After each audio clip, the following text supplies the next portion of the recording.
Hello students, आज हम लोग एक्सरसाइज जो 2.1 हमारी चल रही थी उसके फर्दर हम क्वेश्चन करते हैं। जैसा कि हमारा 7 क्वेश्चन हो चुके थे। ठीक है, 8th क्वेश्चन है so that every number and it's cube, कोई नंबर और उसका क्यूब divided by 6 divided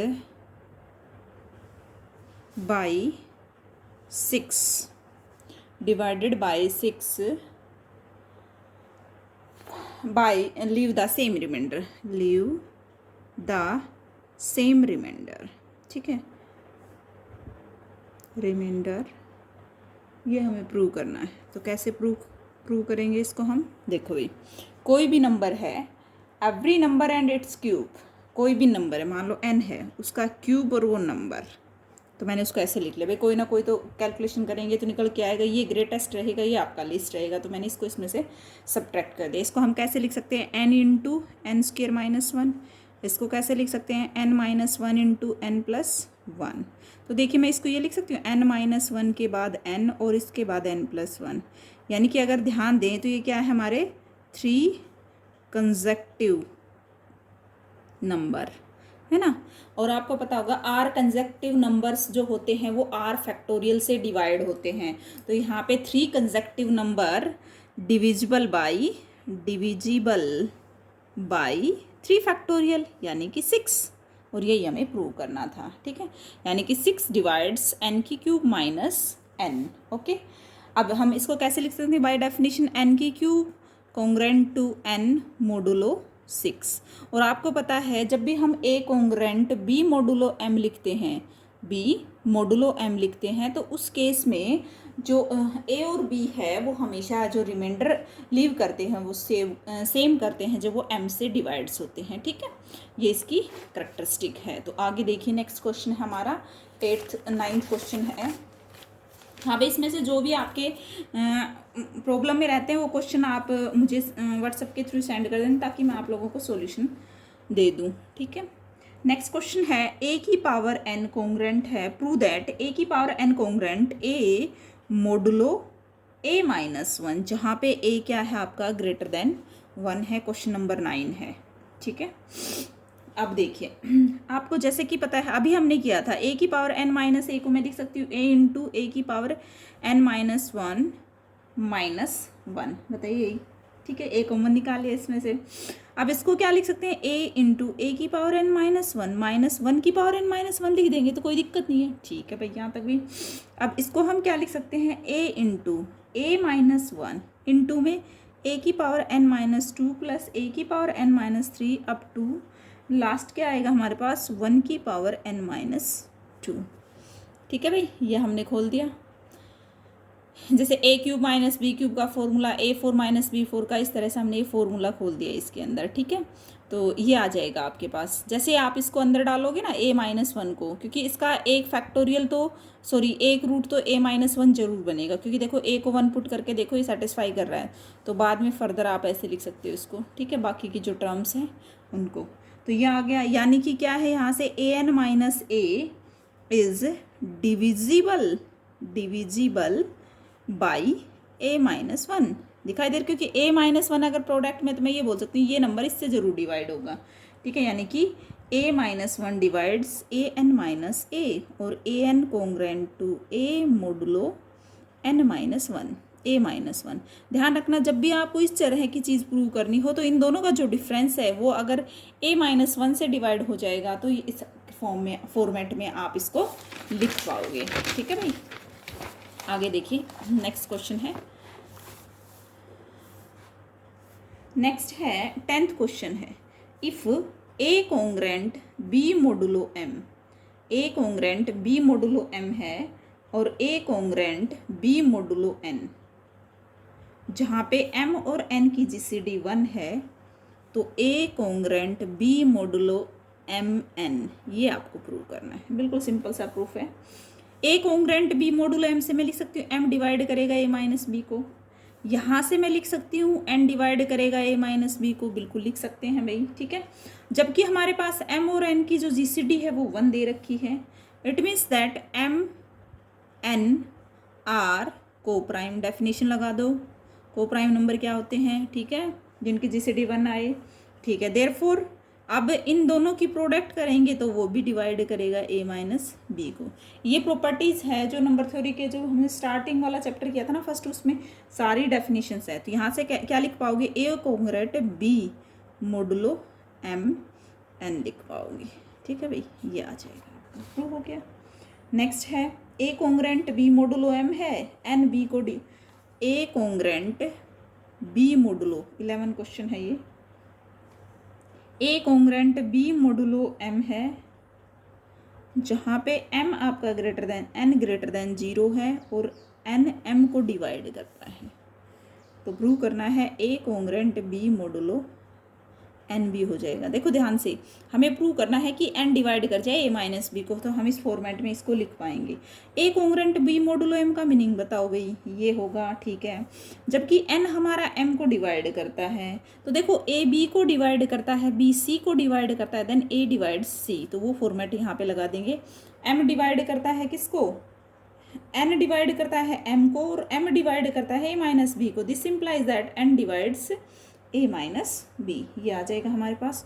तो a congruent b modulo n, इसको हम लिख पाएंगे, ठीक है भाई। यहाँ तक का ये क्वेश्चन कंप्लीट है।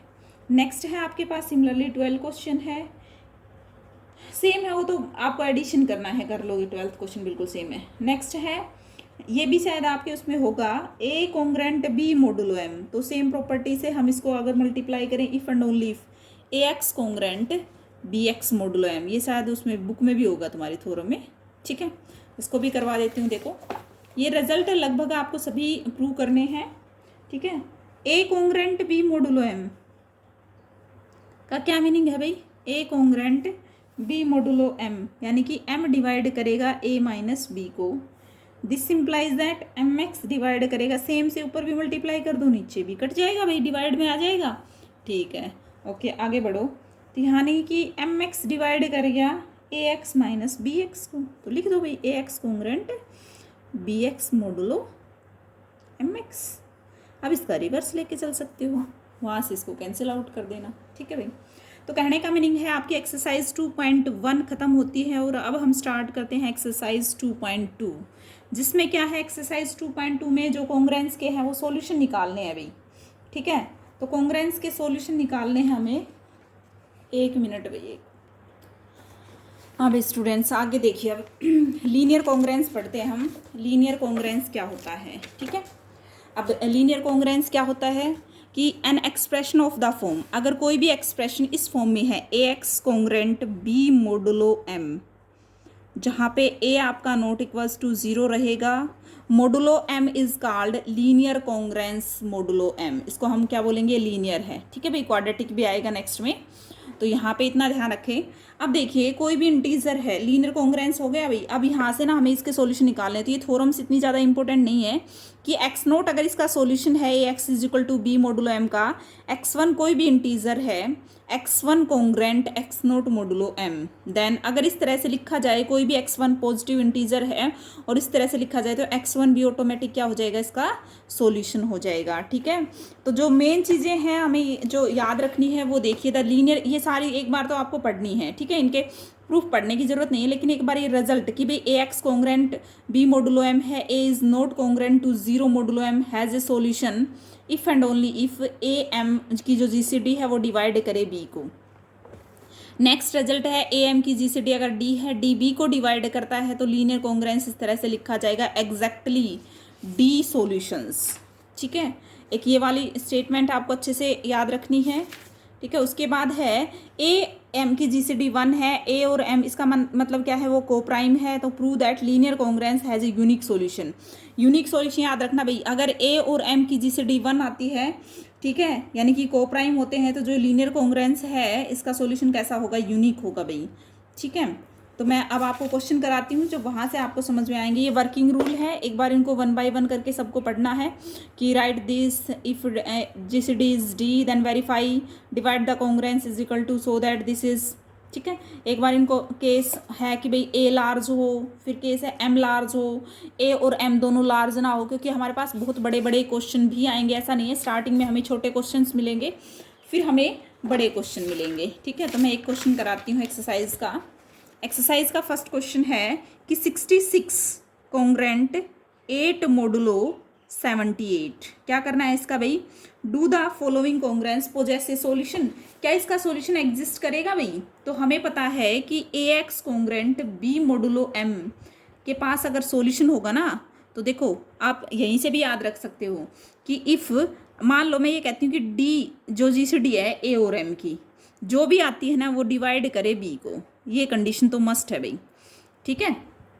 कि सॉरी B को, अगर हमारे पास देखो फिर दोबारा से AX इज इक्वल टू यानी कि AX congruent B modulo M है, मैंने लेट किया कि A और M की जो GCD आ रही है वो D है, अगर वो B को डिवाइड कर जाए तो हम क्या कहेंगे कि इसके पास सॉल्यूशन होगा, हैज़ ए सॉल्यूशन, ठीक है भाई। ये थ्योरम जो जहाँ पे भी आपको मिले इसको अच्छे से याद कर लेना इस रिजल्ट्स को।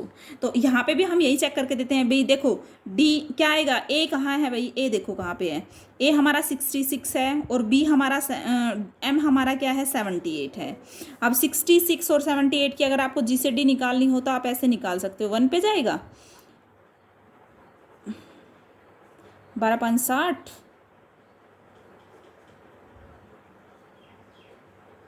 तो किस नंबर से पूरा पूरा डिवाइड हुआ है 6 से, यानी कि दोनों की जो GCD है वो क्या होगी 6 आ जाएगी भाई, ठीक है। अब GCD आ गई 6, क्या 6 मेरा बी कितना है 8 को डिवाइड करता है, नहीं करता, तो इसका सॉल्यूशन एग्जिस्ट नहीं करेगा। तो कॉन्ग्रुएंस के पास does not possesses a solution. समझ में आ गई भाई बात, ठीक है। बिल्कुल सिंपल सी चीज़ है, आपको जो चेक करनी है। देखो एक और उठाते हैं अब इसी तरह का, ठीक है। नेक्स्ट क्वेश्चन है 4x कॉन्ग्रेंट 5 मोडुलो 6। सबसे पहले हमें ए चेक करना है, ए क्या है मेरा 4 है, m कितना है 6 है, 4 और 6 की GCD आपको पता है कितनी होगी 2 होगी, ठीक है। करके निकाल के देख लेना चाहिए। क्या मेरा 2 5 को डिवाइड करता है, नहीं करता, तो इसका सॉल्यूशन नहीं होगा, ठीक है। अब कोई ऐसा उठाते हैं जिसका सॉल्यूशन एग्जिस्ट करे, है ना, थर्ड का शायद में भी कर सकता है, तीनों ही पार्ट इसमें ऐसे ही है ना। नेक्स्ट देखिए 13x, इसमें सिर्फ लिख रखा है सोल्व करो इसको, 11 मोडुलो 28, ये है भाई, क्या है 13x कॉन्ग्रेंट 11 मोडुलो 28, इसको सोल्व करना है। तो इसमें हम A 13 है, B हमारा 28 है, ठीक है। दोनों की GCD निकाल सकते हैं 28, 13 दूनी 26, 2 6 12, 1 और 1 दूनी 2, यानी कि GCD कितनी हमारी इन दोनों के बीच की 1 है GCD, ठीक है। क्या मेरा 1 11 को डिवाइड करेगा, बिल्कुल करेगा, 1 तो हर नंबर को डिवाइड करता है, तो इसका सॉल्यूशन एग्जिस्ट करेगा।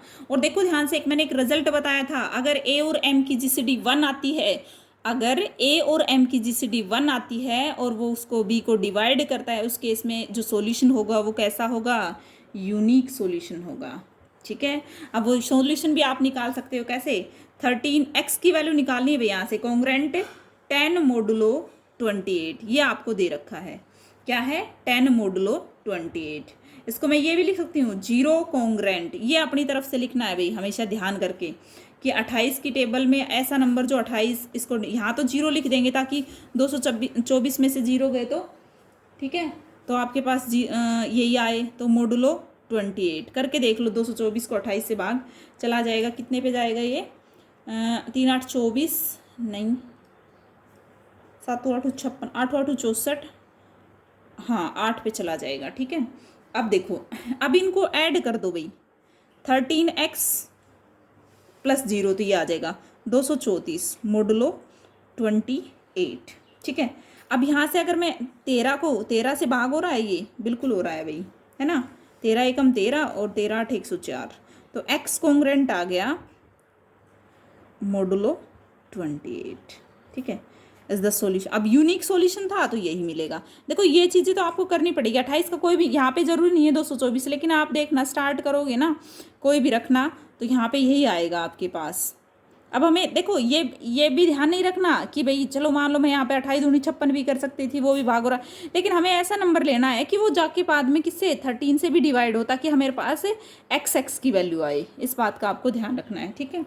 जैसे हम नेक्स्ट क्वेश्चन उठाते हैं, 2x+1 कॉन्ग्रेंट है 0 मोडुलो 7 के, ठीक है भाई। 2x कॉन्ग्रेंट है 0 मोडुलो 7 के, तो यहाँ से क्या आ जाएगा, 2x कॉन्ग्रेंट आ जाएगा -1 मोडुलो 7, ठीक है भाई। अब यहाँ पे देखिए a और b हमारे पास क्या है, a है 2, b है हमारे पास -1 और m है हमारे पास 7। d a और m की जीसीडी 2 और 7 की जीसीडी 1 हो गई। क्या 1 -1 को डिवाइड करता है, बिल्कुल करता है। तो सॉल्यूशन कैसा होगा, यूनिक होगा। 2x congruent -1 modulo 7। अब देखिए मैं यहाँ पे क्या लिखूंगी, मोडुलो 7 के 0 मोडुलो 7 आएगा यहाँ पे, लेकिन यहाँ पे मुझे एक ऐसा नंबर लिखना है जब इन दोनों को ऐड करूँ तो x ये 2 हट जाए, तो यहाँ पे क्यों ना हम 7 कर दें, ठीक है। और कितना आ जाएगा, 2 3 जा 6 हो जाएगा हमारे पास। तो x कॉन्ग्रेंट हो जाएगा, x कॉन्ग्रेंट टू 3 मोडुलो, कितना था आपके पास, 3 मोडुलो 7, ठीक है। ये आंसर आ जाएगा। इसको आप ऐसे भी कर सकते थे कि भाई जैसे 2x कॉन्ग्रेंट है यहाँ पे -1, देखो इसके अंदर 2x कॉन्ग्रेंट -1 मोडुलो 6 का ये भी मीनिंग होता है।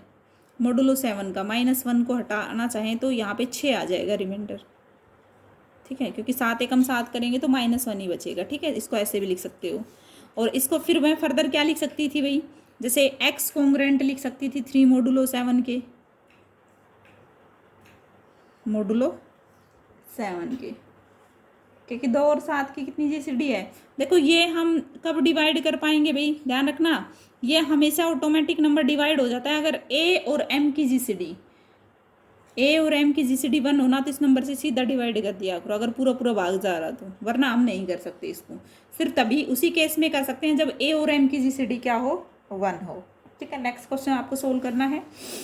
तो यहाँ तक आपके 4th क्वेश्चन देखो एक बार, 3x कॉन्ग्रेंट, ये तो आप कर ही लोगे, 3x कॉन्ग्रेंट 5 मोडुलो 7, ठीक है। उसके बाद नेक्स्ट है 7x कॉन्ग्रेंट 4 मोडुलो 10। तो सबसे पहले तो हम क्या चेक करेंगे भाई, 7 और 10 की जीसीडी कितनी है, 1 है, तो यूनिक सॉल्यूशन होगा। 1 4 को डिवाइड कर, अब वो यूनिक सॉल्यूशन हमें निकालना है तो कैसे निकालेंगे, 0 कॉन्ग्रेंट है ना, मोडुलो 10। अब यहाँ पे हम एक ऐसा नंबर रखेंगे, जैसे ही इसको मैं इसमें ऐड करूँ ना तो 7 से भाग चला जाए, सबसे बढ़िया है 10, 10 और 4 14 हो जाएंगे। 7x कॉन्ग्रेंट 14 मोडुलो 10, है ना। अब मैंने बताया था आपको क्या आ जाएगा यहाँ पे, ये 7 से तभी डिवाइड होगा अगर 7 और 10 की जीसीडी 1 हो, तो 7 और 10 की 1 ही होती है, तो x कॉन्ग्रेंट हो जाएगा 2 मोडुलो 10, ठीक है। ये आपका आंसर है। नेक्स्ट भी सेम है, ओके। 6 क्वेश्चन देखिए, 6 क्वेश्चन है आपके पास 259x, क्योंकि देखो जब वो वर्किंग रूल पढ़ोगे लार्ज वाला तो आपको इजीली समझ में आ जाएगा। 259 बहुत ज़्यादा हो गए ना, ठीक है। तो कैसे करोगे इस क्वेश्चन को आप लोग, सबसे पहले तो हम क्या चेक करेंगे कि जो सॉल्यूशन है वो यूनिक है या नहीं। तो 259 और 11 की जो जीसीडी है वो 1 आनी चाहिए, तो करो भाई चेक। 259 है ना, 11,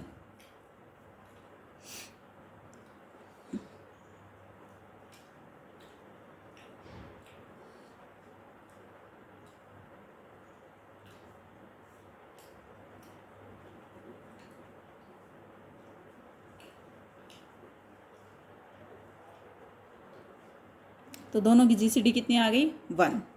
259 और 11 की जो जीसीडी है वो कितनी है भाई, 1। कोप्राइम हो गए, सॉल्यूशन कैसा होगा, यूनिक होगा, ठीक है।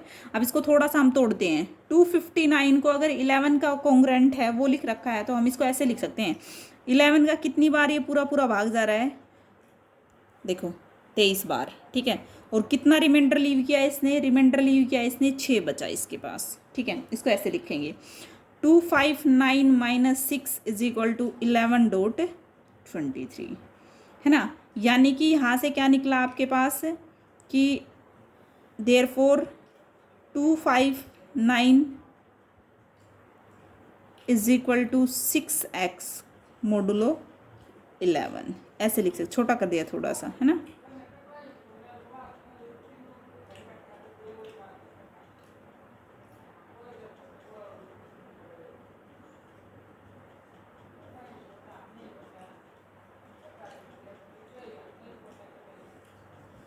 अब अगर इसमें ध्यान से देखें हम, तो जो आपके पास इक्वेशन नंबर कौन सी है भाई, ये ठीक है 259, कॉन्ग्रेंस रिलेशन जो दे रखा था आपके पास वो चेक कीजिएगा एक बार। 6x congruent A congruent B modulo M। हाँ भाई देखिए, अब इसमें क्या यूज़ करेंगे हम, 259 हमारा किसके आ गया कॉन्ग्रेंट, 259x कॉन्ग्रेंट हो गया हमारा 6x मोडुलो 11 के, ठीक है। तो यहाँ पे अगर मैं बात करूँ 259 किसके कॉन्ग्रेंट था, 5 मोडुलो 11 के, और ये भी, तो यहाँ से प्रॉपर्टी हम लगा देंगे 6x कॉन्ग्रेंट हो जाएगा 5 मोडुलो 11 के, ठीक है भाई। अब यहाँ से आपको वैल्यू निकालनी है, तो 0 के कॉन्ग्रेंट कितना लिखें कि 6 से डिवाइड हो जाए, और मोडुलो 11 पे, ठीक है। तो 55 लिखेंगे, 55 और 5 60 हो जाएंगे, x की वैल्यू आ जाएगी, ठीक है भाई। नेक्स्ट आपको करना है, तो आपके ये क्वेश्चन है 12 तक, 13वां क्वेश्चन मैं करा देती हूँ आपको, बिल्कुल सिंपल से क्वेश्चन है, ठीक है। एक्सरसाइज 2.2 के 13 क्वेश्चन क्या कहता है कि find the least positive incongruent solution, find the least positive incongruent solution निकालना है आपको। 13mx कॉन्ग्रेंट टू 9 मोडुलो 25, 9 और 13 और 25 की जो जीसीडी है वो कितनी होगी, 1 होगी। जो सॉल्यूशन होगा वो कैसा होगा आपका, यूनिक होगा, ठीक है। लिस्ट पॉजिटिव इनकॉन्ग्रेंट बताना है आपको इसका सॉल्यूशन बताना है।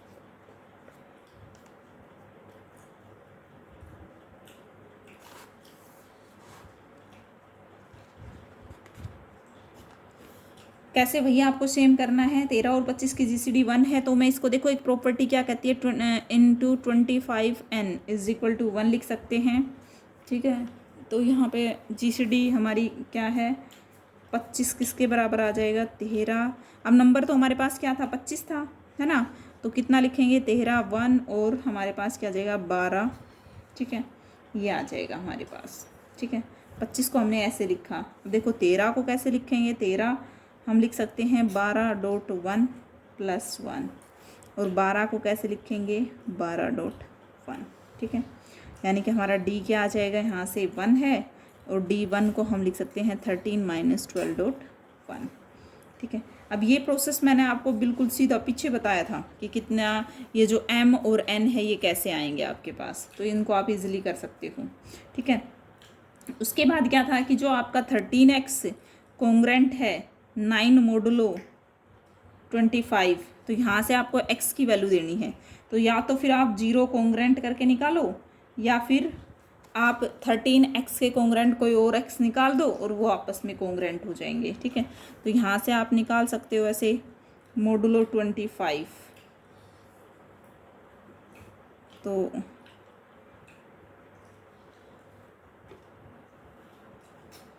लिस्ट पॉजिटिव यहाँ वाला जो नंबर है ना वो आपको बताना है भाई, ठीक है। कैसे बताओगे देख लो। तो यहाँ से आप, एक तरीका है कि आप जो जीसीडी आती है ना उसको आप अगर उसमें जैसे M और N आपके पास आ जाएं, जैसे यहाँ पे अगर हम कोशिश करें निकालने की, तो हमारे M और N जो आएंगे वो क्या आएंगे, उसके बिहार पे आप लोग ये डिसाइड कर सकते हो, ठीक है। तो अगर उसके अंदर हमारे पास मल्टीपल ये जो प्रॉपर्टी का आ जाए, या फिर इसको ऐसे ही सोच लो भाई, यहाँ पे कोई ऐसा नंबर सोचो जो 25 से तो भाग चला जाए, लेकिन यहाँ पे जैसे उसमें नो ऐड करें तो वो 13 से भी डिवाइड होना चाहिए, ठीक है। ये आपको होमवर्क है, ठीक है, ऐसा नंबर सोचना है, ठीक है।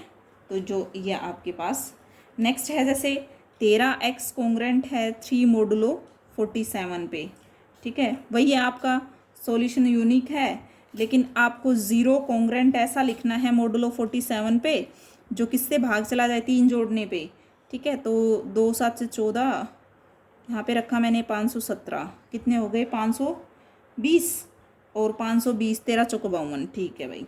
एक्स कॉन्ग्रेंट हो गया 40 मॉडुलो 47, ठीक है भाई।